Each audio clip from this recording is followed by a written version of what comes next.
to the Community Homeworks Workshop this evening. We're so glad that you're joining us tonight. My name is Tiana Harrison, and I'm the Education and Volunteer Coordinator at Community Homeworks. If you're watching this live, please feel free to comment and let us know where you're tuning in from. Also, if you'd like to join in on the discussion or ask a question, please put it in the comment section as well. If you're watching this after the live broadcast, we're still happy to answer your questions. It just may take us a little longer to respond. Community Homeworks is a nonprofit organization with a mission to empower homeowners to maintain safe, sustainable, and dignified homes. We get our funding from grants, gifts, and donations. So if you find value in this workshop tonight, we encourage you to donate on our website at communityhomeworks.org. Tonight's workshop is titled Fall and Winter Maintenance with our instructor, Mr. Lee Taylor. Thank you so much, Mr. Taylor. We're looking forward to learning lots. And all right, thank you. Yeah, like Tiana said, if you have questions, if you're watching this live, feel free to ask, and we'll be able to hopefully answer those. So this is fall winter maintenance. This class has been broken down into various other classes, so I'm going to be touching on some things and more referring to other classes that we're going to be getting into more details. If you tuned in, was it not last week? Was it last week? 2 weeks. Man, time's flying. 2 weeks ago, we were talking about gutters and gutter maintenance and stuff. So I will start off with that one. As far as, if the leaves in your area have pretty much fallen, you need to get up there and clean out those gutters. I'm not going to get into it too much because you can watch that other video where we really get into those details. So, but you want to remember that you want to get those gutters cleaned out. As far as other things that you want to do, early fall is a good time to be able to do a lot of the, if you haven't painted or stained or sealed, as long as it's staying relatively warm, and you'd have to be able to read the instructions on either the paint or the stain, whether it's your door frame, your brick mold, that sort of stuff. Exterior doors, it's a big one. I'm moving around already, right? So, and we talk about this in door repairs also, but let's say this is your outside exterior door. If you don't have something protecting, a lot of times, especially those doors that are not used throughout the winter, sometimes a door off the garage or something along that line, or even a shed door that you may not use, you want to make sure that the frame of that door and the brick mold is painted. The reason is that you will get snow that will build up, and it will start to take away that paint, primer and paint, and slowly start to rot that frame out. And it usually starts working its way from the bottom. The other thing is that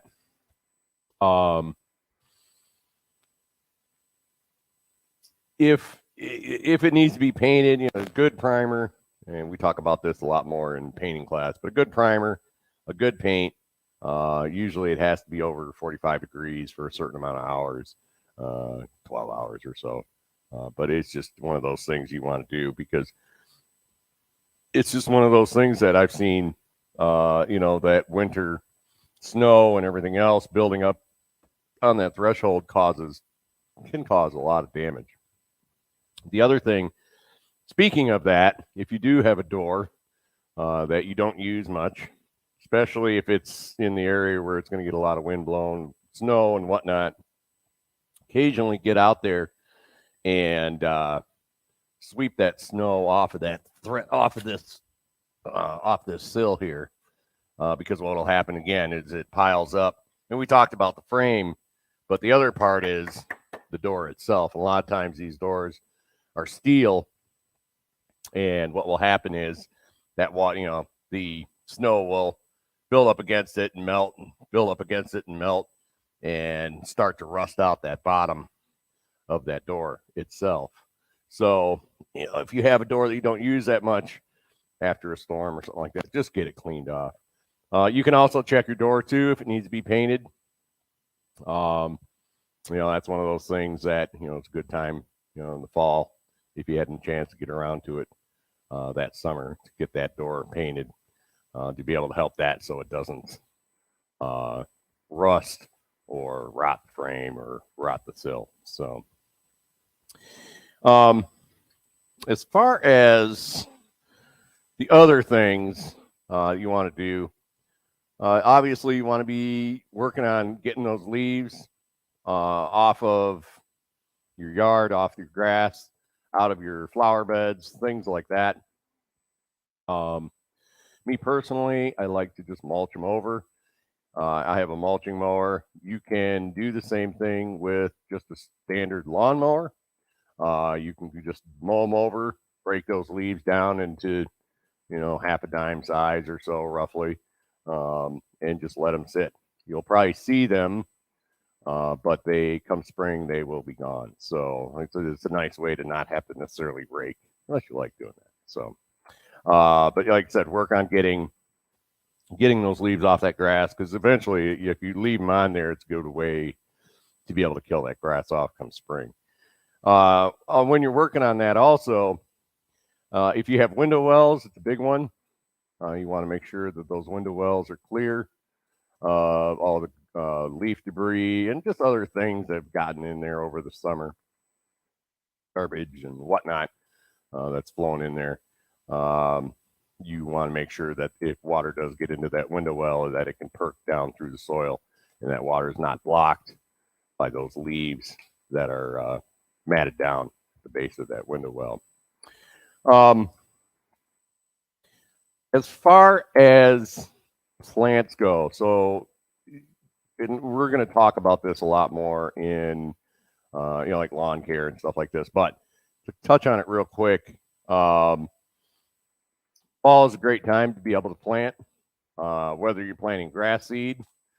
So like I said, fall is a nice time to be able to do that. Most of the time, the seed is going to be able to, depending on when you do it, if you do it early in the fall, September here around September, usually that grass is going to germinate and get a little bit established before it goes dormant for the winter.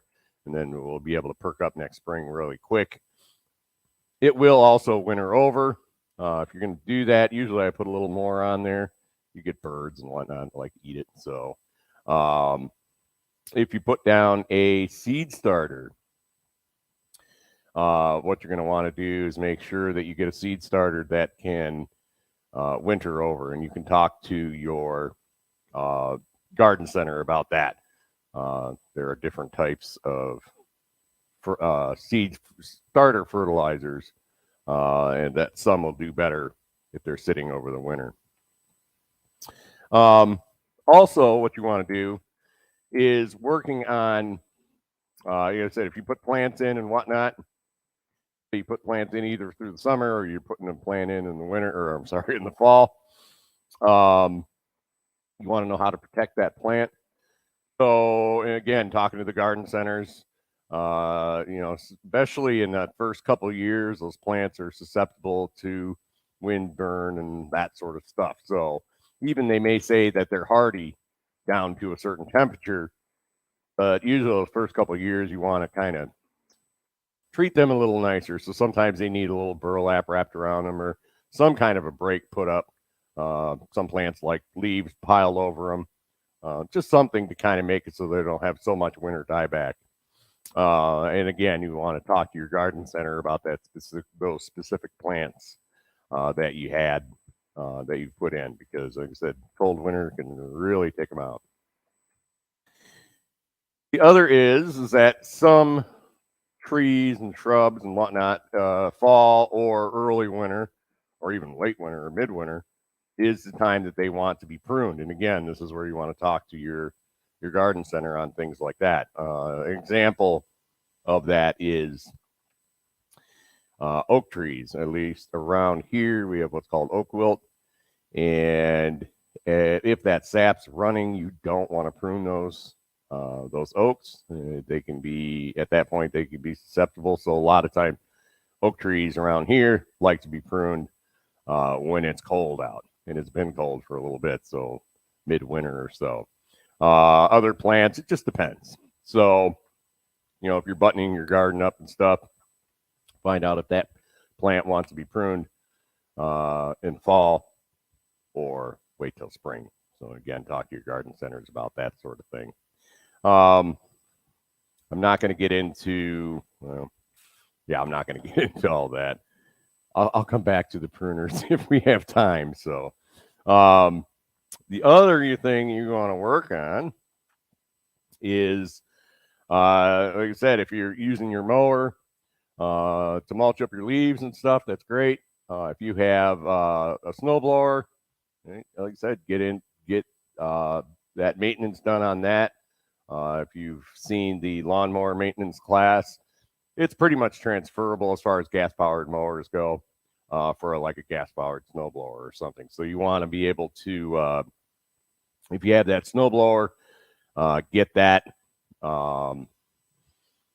looked at so that if there is an issue that you can't deal with, you can get it into the shop before that snow really starts flying. And on the reverse side, when you're done with your mower for the season, if you're using it to mulch up your leaves and stuff, excellent. But make sure you either put your gas stabilizer, something like this, and it doesn't have to be that. There's multiple different gas stabilizers out there. For some reason, you have a plenty amount of gas, a full tank in your mower. Just dump some of that in and run it for a little bit, make sure it gets into the carburetor and all that, and it should stay pretty good. Ideally, you're already putting some of this in your gas can when you're filling it up when it's fresh. Gas stabilizer doesn't necessarily refresh gas. A lot of people think that, and that's not necessarily the case. So it's good to be able to just get into that habit of when you fill up that container for your gas-powered machines, just to be able to put stabilizer in it right away. It makes it so that it lasts all season long and stuff. But some people like the fall to be able to work on that lawnmower maintenance. Going through the spark plug, getting the making sure everything's good, blade sharpened, spark plug, all that sort of stuff. So you'll be squared away come spring. The other thing in the fall, you're talking about your lawn, and again, we're going to go through this a lot more in basic lawn care, is sometimes people want to put down a fall fertilizer. What that does is it helps your grass be able to put energy in its roots so that it will be, come spring, it'll have a quick startup and just give you a little bit of a head start. So if you want to do that for your yard, great. Again, talk to your garden centers. They'll be able to help you with that in your specific area.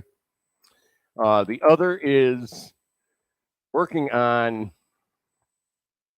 if some people like my wife don't like it when the bugs move in. So, what we'll do is we may do a spray or something around the perimeter. We use diatomaceous earth to make it so that the bugs are just less likely to want to be able to move in. When you said it starts getting cold, they want to move into the house. Stink bugs are the biggest thing right now, and I haven't figured out a good way to do that other than a vacuum. So, if you have issues with bugs getting in or mice, stuff like that, it's time to kind of button some of that up, and that kind of leads into the weatherization. So going through, and again, this is another class going through, and we're going to talk about checking all your weather stripping. So, if you have your exterior doors, now is the time to be able to go along, check that weather stripping, making sure that, there's no gaps and whatnot, making sure your bottom strip is in good shape. Quick, easy trick on that is nice sunny day. you can look and see. Usually you can see daylight through it, or you can hold up a flashlight. You can do this trick at night where you're on the outside, you shut the door, and you just shine a flashlight. You have somebody on the other side, and if they see that light coming through, it means that either that weather stripping has been compacted or compressed too much, or it needs to be replaced. So, like I said, they go over that quite a bit in the weatherization. Don't forget about that bottom sweep. And it said all different styles out there. You also want to look to see that you don't see any daylight or light going underneath that door. If you have a door like this, we talk about this in door repairs also. This is an adjustable threshold. You'd pop these little caps off. Keep them, please. And then you have these screws counterclockwise. We'll raise this threshold up a little bit. Counterclockwise will drop it down a little bit where you can adjust it. So you can do that if you have that weather stripping and it's just not touching quite enough, or you're always having to put some kind of a blocker or something on the back side of that because you have air leaking in. I said fall is a great time to be able to do that. The other is going through and looking for gaps and cracks, just where air infiltration or bugs or however you want to think about it can move into your home. A good tube of caulk can go a long way as far as sealing up those gaps and cracks. You may need, if you have larger holes or larger gaps or something along that line, now's the time to be able to start thinking possibly of having to use kind of like a foam sealant or something along that line. So just going through the house, like I said, the weatherization class is going to go into the much more detail of that. So thinking about that, and it's kind of a double duty sort of thing. The other is what I like to try to do is work on pulling out what I'm going to need for winter itself. So I'll look at the snow shovels. Did the snow shovel bust last winter and I just forgot to get another one, or they were sold out or whatever. Go to the store. They always seem to have those snow shovels start coming in way before the snow starts. And if you need one, that's the time to get it. Because again, if you get a heavy snow, everybody and their brother's out buying snow shovels. And I've seen it where people have a hard time getting just a simple snow shovel, just because everybody else wants it. So get a little head start on that and be able to get those.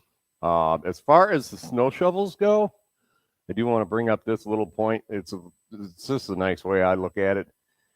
There are a couple of different styles of snow shovels, and that's really up to you. What I look at is some of them, most of them are a plastic body. This part here is plastic usually, and that's fine. There's nothing really wrong with that. Some of them on that edge where you actually scrape is going to have a metal blade. And that's really nice for hard surfaces like concrete or asphalt or something along that line. But let's say you put in a new deck or you have a wood deck. Looks like this. I just can't stand still, right? You get a wood deck or something like that, and it looks real nice. If you're shoveling something like this off, a wood surface of sorts, and you're doing that with one of those metal bladed snow shovels, you can actually cause some damage. So I like to have just a straight plastic shovel for that, and to kind of keep it separated so that you use that to be able to shovel off your ramp or your deck or your wooden steps or something along that line. So kind of think about that also. As far as some of the other items you may want, and this sort of depends. you may have what's called a roof rake. And here's a picture of a, might have a color picture of that we might be. Here's a little color picture. It might be a little better. But it's a long handled to be able to pull that snow off your roof. And we were talking about that. The reason of why you would do that in the gutter class, as far as the ice dams, and what they're doing is they're removing that snow so that it's just not there to be able to create those ice dams. So if you have issues with, say, icicles and stuff along that line, we had talked about the heat tape and all that as far as the preventative. If you have that, you want to make sure it's working properly. It's plugged in. You have, if you're plugged into a thermostat, that it's operating and everything else. Or you may want to go the route of the snow rake. And like I said, the snow rake is meant to be able to pull that stuff off. So sometimes dragging that thing out, you want to make sure it's in good shape and not busted and everything else. The other thing you would want to do when you're kind of rounding up all that stuff, and it's before it really starts to freeze, is usually once those nights start getting to like 35 or so, usually after you're pretty much done with your hoses and all that sort of stuff. Disconnect your hoses off your spigot, drain out all the water, curl them up, I close them up. I do a quick inspection on them. And the reason I do that in the fall is you may have damage to the male or female end. It doesn't really matter. You may have damage to your hose. Usually what happens is that they're trying to they're clearancing those things off. So sometimes buying those sort of things in the fall is a nice way to be able to save a little money on that. If you do have damage on your hose, and let's say it's not severe necessarily, you can buy parts and pieces that will be able to replace it. This one here is your male end. You just squeeze these out. You end up, you get a heavy pair of scissors or whatever, cut that off, slip it in, put the clamp around it, squeeze it down, tighten it down with a screwdriver, and you've gotten it. So like I said, they sell male and they sell female ends. If you have damage, say in the middle and you hit it with a lawnmower or whatever, you can cut that out and use just a coupler sort of thing. So this is not a coupler, but they sell couplers also that will repair it. Just have two clamps on either side. It'll take out that damaged area. So like I said, fall is a nice time to be able to do that. If you leave your hose connected to your spigot, it just makes that spigot want to freeze up even more. Don't ask me why. I don't know. So, disconnect that. At best, at least disconnect it. But ideally, put your hoses away, inspect them, do that sort of thing so they're good for next spring. If you don't have frost-free spigots, and if you're not sure, well, let me explain what frost-free are first. So this is a frost-free spigot right here. And a normal spigot, pick on this guy first. A normal spigot, this is not one, but all of the action as far as when you close this down, it's going to stop the water, happens in this area right here on a standard spigot. So what happens is that water is coming all the way up into this point before it hits that stop. And it gets real cold. At this point, you're in the outside. And at that point, what happens is that water will sit in there and just freeze and crack and split. And you don't realize it until it starts thawing out. So that's a rude way to be able to be reminded that you forgot to do that come spring. But so if you don't have frost-free spigots, you want to do something we're going to talk about in a minute. But if you do, I still cover them up.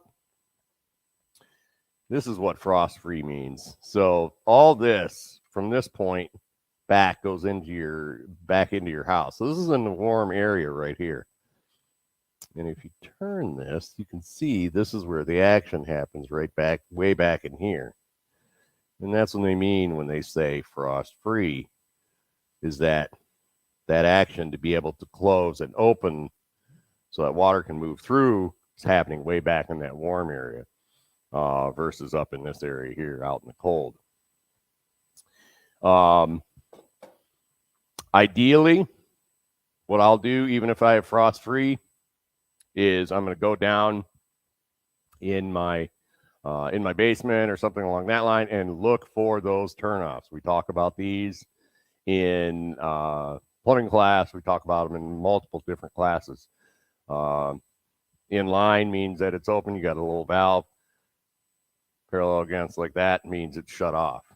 And like I said, sometimes they look like just the ones that are hooked to your toilet or underneath your sink. Sometimes they're a ball valve.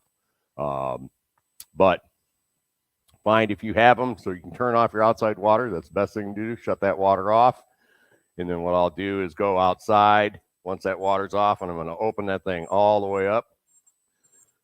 That way, if there's any water trapped in there, it can drain out. I just leave it open. Don't worry about it. Then what I'm going to do, especially if you don't have frost-free, is get some kind of a cover. They sell all sorts of covers like this, and they're great. What they do is they have a little hook or a little rubber piece that you hook around it like that, and it goes up against your house, and then you can tighten it up, and it just traps that heat loss you're going to get through your house. It's made out of foam, and it keeps it from it's less likely to freeze. I'm going to say keeps it from freezing. It's less likely to freeze. So putting on those faucet protectors is one of those things that especially if you don't have those frost-free spigots, that you're going to want to be able to do. And these are cheap. I've been putting them on for years. You think they'd blow off or something like that, and come a winter storm, and no, they don't. They stay in place as long as they're put on right. They do good. So that's kind of the prep as far as your spigots go, because like I said, something simple like that can turn into quite a mess. If you don't have turnoffs for them, you really want one of these. If you don't have turnoffs and you don't have a frost-free spigot, you definitely want one of these or two. So you want to kind of look for that, so you're not frantically looking around for it. The night is going to get down to 20 degrees or something like that. So think about that a little ahead of time. As far as all right. Now, as far as some of the other things that you may want to start gathering around are, think about the salt that you're going to be using.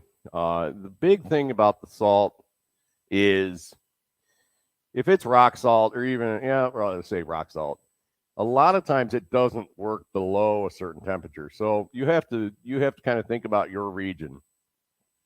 And what you want to do is say, man, we get down to, 5 degrees or whatever, right?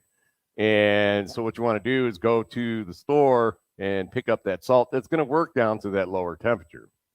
Like I said, rock salt, and I'm not quoting exactly, but it's somewhere in the 30s. Below that, it just doesn't work, or in the 20s.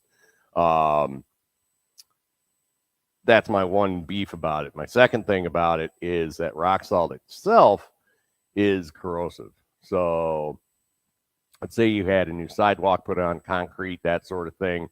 Pure rock salt is going to be corrosive. It's going to go after that new concrete that you just poured possibly that summer. It can be a bit corrosive to, wood and everything else also. And you end up having to use quite a bit. And again, back to it doesn't work past a certain temperature. So what I'll do is I'll look for um, ice melt that is going to work down to the temperature that I want. That's the first thing I look at. The second thing I'll look at is, is it safe for pets? They have ones out there where, let's say you put it down on your sidewalk and you walk your dog or you walk your cat or whatever, and it's less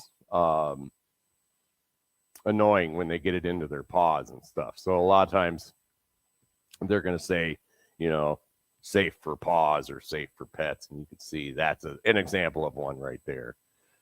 And there's other examples of some different styles of rock salts that are out, or I'm sorry, ice melts that are out there. The thing to remember about that, especially if you're buying an ice melt like that, is it is going to be more expensive. But hear me out. So the point is that you don't have to use as much as you would versus, say, rock salt. You can put it down a lot. You don't have to put down quite as much for it to be able to work.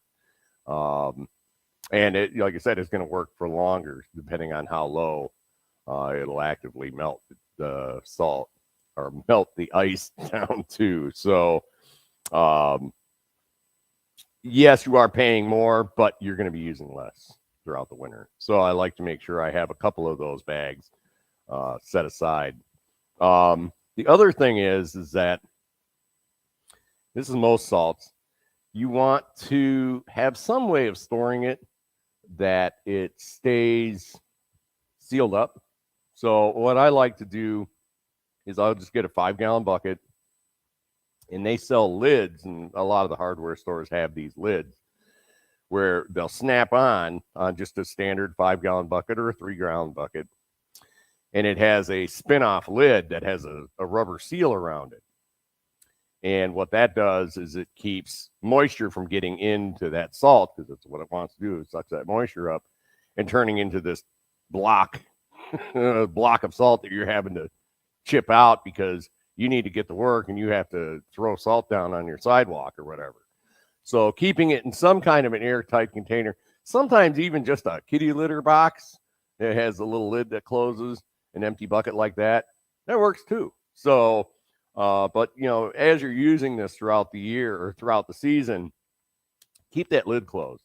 Because they said, especially if it's in a garage or something like that, it's going to pick up all that moisture and just turn into a brick. So some kind of way to be able to try to keep it relatively dry makes your life easier. And it makes sure you're not having to throw out and waste money. So make sure you have that dry place to be able to store that salt. The other is, understand in your area what you're responsible for as far as sidewalks, whether city sidewalks, if they're in front of your property. A lot of times, the homeowners are responsible for them as far as keeping them clear and clean, salting them down so no one slips, that sort of thing.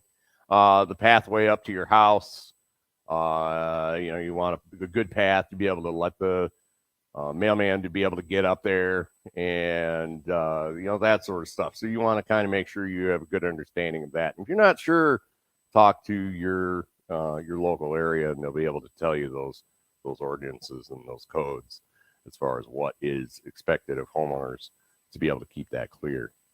Fire hydrants are another one. If for some reason you have a fire hydrant, even if it's in, let's say, the city right away, it's a nice thing to do to be able to keep that fire hydrant clear. So if you do have a fire hydrant, say in front of your house, get out there and try to clear it out as best you can. A lot of times they're near the road, and I know it's a bear because the snow plows dump a bunch of snow and ice and they pack up around and stuff. But ideally, keeping about a 3-foot area around it clear to a point. You think about it, if you have to be able to drag a big hose in there, let's say your fire department has to get in there, maybe because your house is on fire. If they're rooting around looking for the fire hydrant, then Meanwhile, your house is burning down. And then if they find it, they got to dig it out to be able to hook it up. So just having that done will save a lot of time if for some reason that fire department needs that. So if you have one of those, you want to kind of keep that sort of stuff clear. The other thing I want to talk about is the generators. A lot of times people have generators in the winter because of power outages or whatever. The big thing about those generators is please do not operate those inside the house. They are not meant to run inside the house. And I hate to have to say this. It sounds so silly to have to say this, but every year it seems like you see on the news that, a person or a family even either gets really sick from carbon monoxide because they're burning fossil fuel, natural gas, or even propane or something along that line, and they get carbon monoxide poisoning. I've seen it where people have, let's say they have attached garages, and they say, well, I know I can't run it in the house, but I'll run it in my garage. That could be a mistake too, because again, we've talked about this in other classes, is that a lot of times that house is on negative pressure, meaning that if you get those noxious fumes, like running a car in a garage, those fumes have a potential of moving inside that home. So, if you have a generator, or if you're in an area where you regularly have to use it, really think about where you're going to be using this, and ideally it's outside. And if it's outside, you even have to think about, is it near a window that may be leaky? Is it near an intake vent, like a dryer or the exhaust for a furnace or something along that line?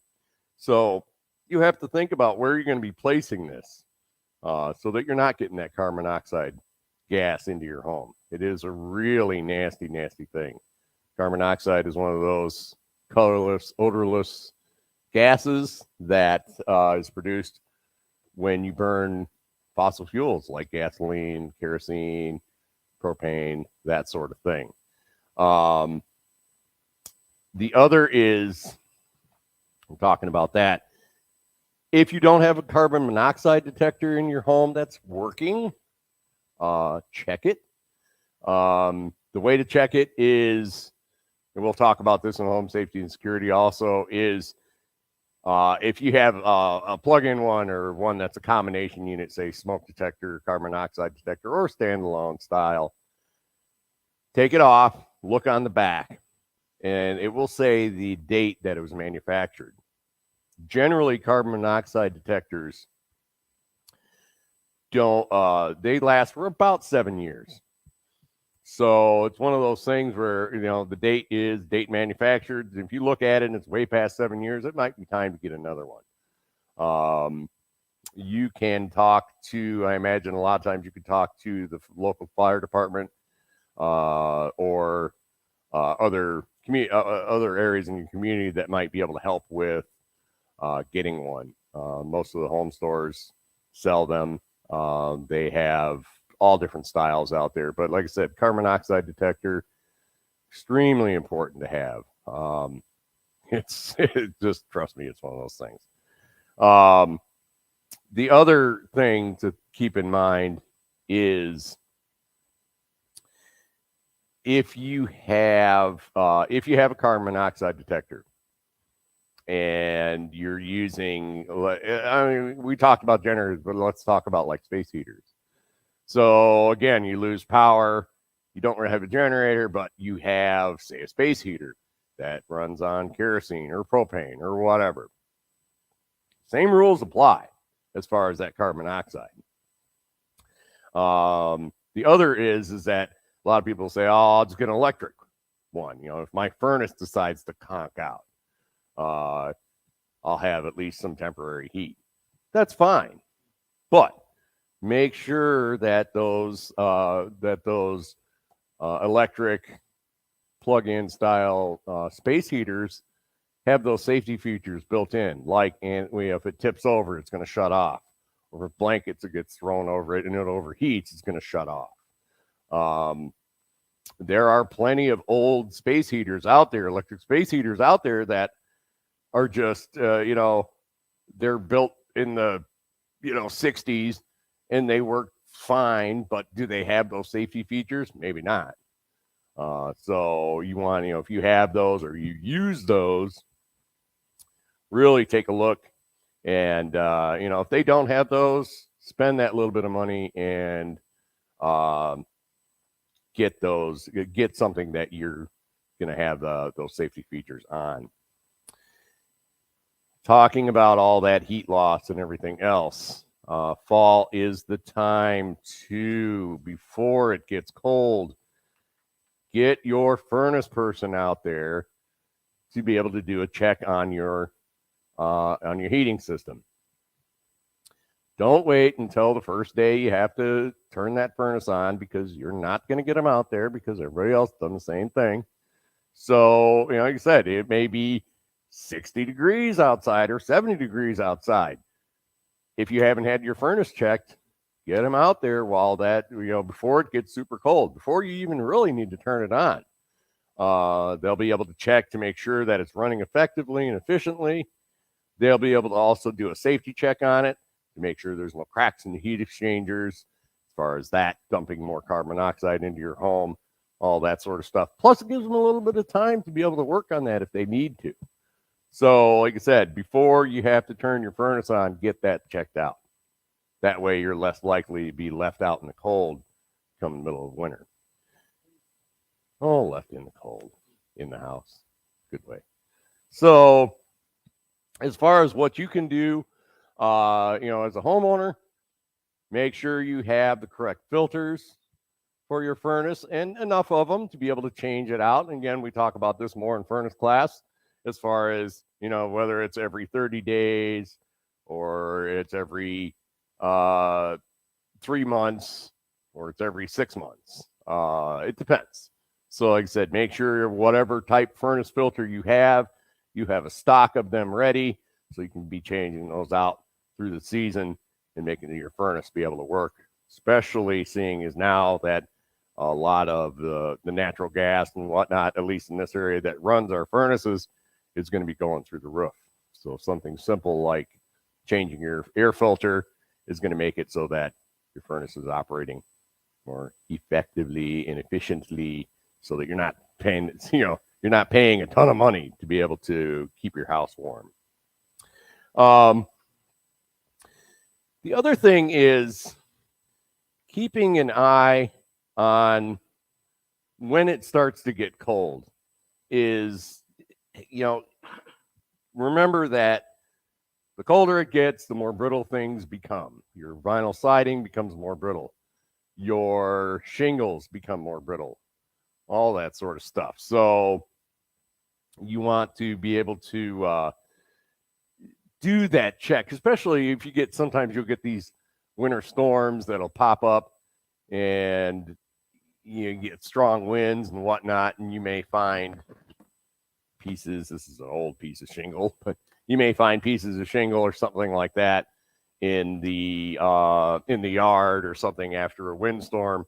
And that, like I said, those shingles get brittle, and if that wind gets underneath it, they're more apt to be able to snap. And that's something we also talk about in that roof repair class too. So just having that in the back of your head, as far as being able to keep an eye on that throughout the winter. Yes, your roof can be worked on in the winter. A lot of people think that they can't call a roofer out to be able to look at something because there's snow on the roof. Well, most of them don't care. They shovel it off or whatever, right? So keep that in mind as far as your roof and whatnot. On that note, also, we were talking about the roof rakes earlier. Sometimes, and it depends on where you're at as far as how much snow you get.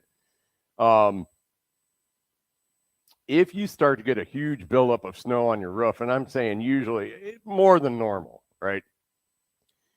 Sometimes you may have to have some of that snow removed off your roof. That weight, depending on the pitch of your roof. If you're a real steep pitch like this, it's not going to stay on there long. It's going to slide off. But if you have a less, like a 412 or 512 or something like that pitch, you get that buildup of snow. And depending on how that roof was designed, it may be rafters, it may be trusses. Um, it puts quite a load onto the roof. And quick story, we have a couple minutes. My wife and I were sitting, we had, I don't know how many years ago it was, 10, 15 years ago, something like that. We were sitting in our living room, and it'd been snowing pretty good. And we had drifts on our roof. And we're sitting there, and we hear crack, creak, moan, and we're like looking up going, ooh, not good. So we crawled up on the roof, and the snow was, and I'm not that tall, but the snow literally was up to here, so it was all that weight was just pushing down on that roof. And we just got up there with our plastic shovels and just kind of knocked down, some of it. Or you could do it like with a roof rake or something along that line, just to get that weight off that roof, because a roof collapse in the winter can really happen. So keep that in mind too, especially if you're in an open area where those drifts build up on your roof. You may have certain areas where you want to clear that off. Be very careful with that. And we're in the dark. Oh, we're not in the dark. Thank you. Be very careful about that. And if you need to, call a roofer out because you're hearing that there are people out there that will come and clear off that snow off your roof. And again, you always want to make sure they're licensed, insured, all that good stuff. So, the other thing to keep in mind, we were talking about this sort of as far as winter fires, right along with the carbon monoxide safety, generator safety, that sort of thing. You want to make sure that whatever it is that you're using during the winter, whether it's lights, whether it's your Christmas trees, whether it's space heaters, whatever, wood burning fireplaces, whatever it is, you want to keep in mind that, like I said, winter is a time for those fires. So, when you're checking your carbon monoxide detectors, make sure your smoke detectors are good. Change those batteries out, replace them if need be. If they're smoke detectors, they have a 10-year life. So again, you can pop them off that wall and look and see when they were manufactured. They're past 10 years. They might work, they might not. So, sometimes it's worth just getting another one. If you have, let's say you have a combined units where they're wired in together, and let's say they've just gotten past that lifespan, look into the sealed unit batteries now that they have. You can buy the units where you're not having to replace that battery once a year. It has a sealed lithium battery built into it, and it just takes one more step out of that homeowner maintenance. Talking about winter fires and stuff, or fires at any time, it makes it so that you can't pull the battery out and you can't really forget to put a new one in. So they said those sealed units are really, really nice for that. And they also have combo units as far as smoke and CO, or carbon monoxide detector. You should have a carbon monoxide detector. Talking about carbon monoxide detectors, you should have one, at least one in your house. I say you should have one at least somewhere you're going to hear it, usually when you're sleeping. So ideally, you're going to have one on every level. But if you can only have one, at least put it somewhere where you can hear the thing. And here's the thing about the carbon monoxide detectors that they don't really talk about too much, is that they are set to go off at a certain level, certain parts per million or whatever. And the issue is that if your carbon monoxide detector is going off for some reason, ideally, first you're getting out of the house. then you're calling either your furnace person or you're calling your energy provider, saying, hey, my carbon monoxide detector is going off. Can you come out and check? And they will come out and they will check to make sure to see if it's, let's say it's your furnace or your water heater or some other device in your house that may be producing that carbon monoxide. But the issue is that when those carbon monoxide detectors get to that level where they're going to actually go off, it's really high. It's to the point where it's going to start making you sick. I've heard of stories where people, they say, oh, my carbon monoxide detector went off, but I felt fine. So I unplugged it and pulled the battery out and went back to bed. Well, they never woke up in the morning because those levels were already at that point and they were close. A lot of people will call them death alarms in a lot of ways because they're set to go off at such a high level. So if your carbon monoxide detectors go off, do not take that lightly. So get somebody out there to be able to call. And maybe even have that plan of, if this happens, what are we going to do? Plan for the fires. We talked about having that. Where are we going to meet? What are we going to do if, we can't get down the hallway? What are we going to do about, say a little kid that can't get out of the room? How are we going to be able to get them out without going back into a burning building? What about the dog? What about the cats? What about whatever? So like I said, go through that, have those conversations, do those practice drills, make sure you're good. And especially if you have like wood stoves, fireplaces, that sort of thing, have those checked. You talk about the creosote buildup in chimneys, whether it's a wood burning stove or a regular chimney, that can catch fire and it can burn your house down quicker than you think. So like I said, if you have those things, have somebody come out that's certified to be able to clean those, inspect them, make sure they're in good shape so that you're nice and warm and safe and throughout that winter. So you want to be able to make sure that you have all those things kind of dealt with. The other is insurance.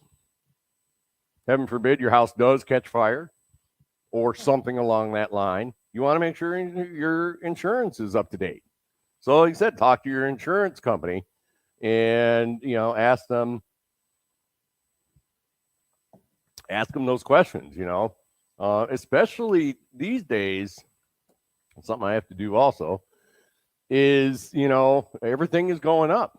Is your house insured to be rebuilt, at the cost it was, say, 15 years ago? Well, nowadays it might be enough to build half your house, but you don't know unless you ask those questions. So like I said, talk to your insurance person and say, hey, with everything going up, do I have to do more? Or do I have to have different coverage or whatever? So like I said, talk to that insurance to be able to make it so that if something does go wrong, that at least you have that as your backup.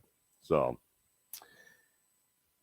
I actually got through this class with like a couple minutes left. So, and there was no questions. I'm bummed out. Anyways, thank you for tuning in. So,